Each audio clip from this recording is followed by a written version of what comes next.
Imagina só a seguinte aposta: provar que os mortos podem falar usando a própria ciência.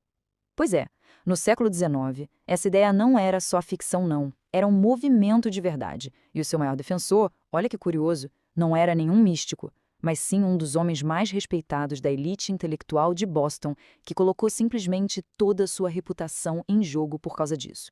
A questão central era uma coisa quase inacreditável. Será que uma mensagem do além poderia, assim, do nada, aparecer escrita numa lousa bem na frente de todo mundo? E o mais impressionante, isso não era visto como um truque de mágica, sabe? Era tratado como um fenômeno a ser estudado, com testemunhas que juravam de pé junto ter visto tudo acontecer e em condições de controle bem rigoroso.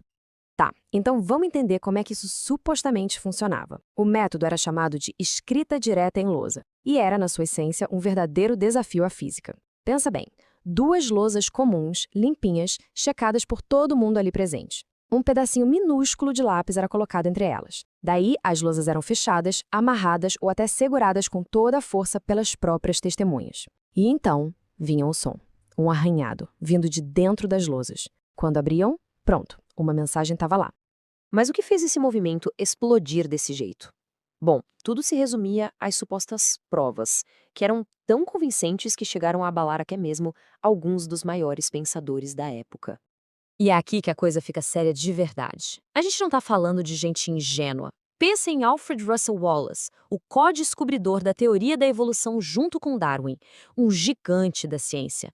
Ele mesmo testemunhou esses eventos e declarou abertamente que não conseguia explicar aquilo com a ciência que ele conhecia. E ele não estava sozinho.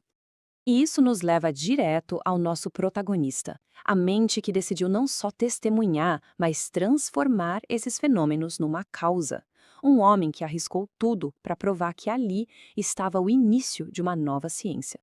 O nome dele era Epes Sargent. E para entender o tamanho do choque que ele causou, a gente precisa saber de onde ele veio. Sargent era um pilar da sociedade de Boston, que na época era até apelidada de Atenas da América. Ou seja, ele não estava na periferia da cultura, ele estava bem no centro de tudo. A trajetória dele era de um verdadeiro titã literário, sabe? Editor de revistas super influentes, biógrafo de estadistas, autor de poesias aclamadíssimas. Sargent era uma figura de um prestígio imenso, uma voz respeitada e totalmente estabelecida no coração do establishment intelectual americano. E o círculo social dele era um verdadeiro quem é quem da literatura da época. Ele trabalhava, debatia com gente como Edgar Allan Poe, Nathaniel Hawthorne, Longfellow, basicamente os maiores nomes da